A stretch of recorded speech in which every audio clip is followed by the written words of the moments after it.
आज की बेहतरीन टिप में मैं आपको सेवइयाँ बनाते टाइम स्पेशली दूध वाली सेवइयाँ जब हम बनाते हैं तो वो अगर आप डायरेक्ट दूध डालते हैं तो जो सेवइयाँ होती हैं वो हमारी अकड़ जाती हैं। इसलिए आपको मैं टिप देने जा रही हूँ कि जब आप सेवइयाँ भून लें उसके बाद इतना पानी डालें कि सेवइयाँ जो है उसमें डूब जाएँ और पानी जो है वो ड्राई हो जाए।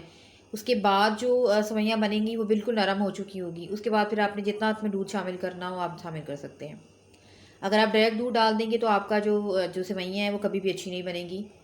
तो इसलिए मुझे लगता है कि मेरी ये टिप आपकी काफ़ी काम आने वाली है। बिस्मिल्लाहिर्रहमानिर्रहीम से बहुत ही यूज़फुल टिप्स और ट्रिक्स लेकर आई हूँ आपके लिए किचन की। कोरिएंडर लीव जो है कई दफ़ा ऐसा मौसम होता है या वैसे शॉर्ट हुआ होता है तो हमें जो धनिया है वो अवेलेबल नहीं होता, तो मैं हमेशा घर में जो है ड्राई धनिया करके रखती हूँ। और आप देख सकते हैं कि ड्राई करके भी वो कितना खूबसूरत सा ग्रीन कलर जो है वो अपनी जगह पे बिल्कुल ठीक है।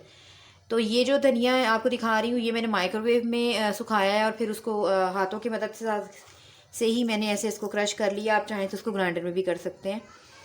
अगर धूप में नहीं सुखाना चाहते और जल्दी आपको धनिया सेव करके रखना है तो आप माइक्रोवेव में रख सकते हैं। लेकिन धनिया आपने काटना है, चाहे रफली काट लें क्योंकि इसने बाद में तो ड्राई होकर पीस ही जाना है, तो आपने इसको धोना ज़रूर है। गंदा धनिया जो है वो आपने माइक्रोवेव में ड्राई नहीं करना। तकरीबन 8 से 10 मिनट लगते हैं माइक्रोवेव में।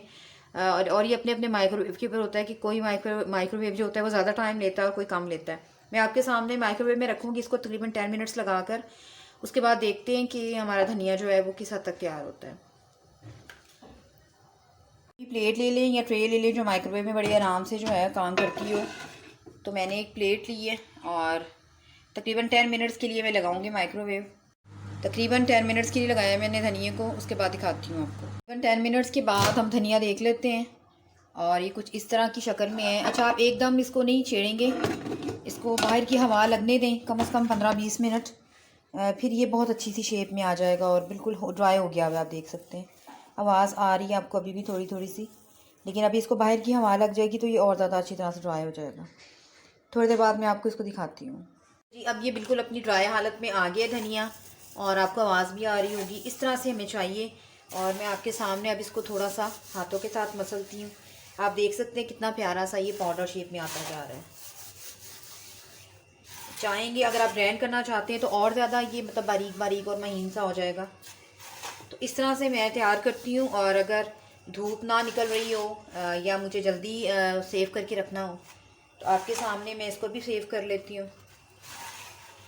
आप इसको किसी भी रेसिपी में डाल सकते हैं। उसके अलावा समोसों पकौड़ों में ये बहुत ज़बरदस्त लगता है, स्पेशली खुश्क धनिया। तो मैं इसी तरह से सेव करके रखती हूँ और एक किसी भी एयर टाइट जार में रख दें। उम्मीद करती हूँ मेरी आज की ये बहुत ही यूज़फुल सी यूज़फुल सी रेमेडी आपको पसंद आएगी।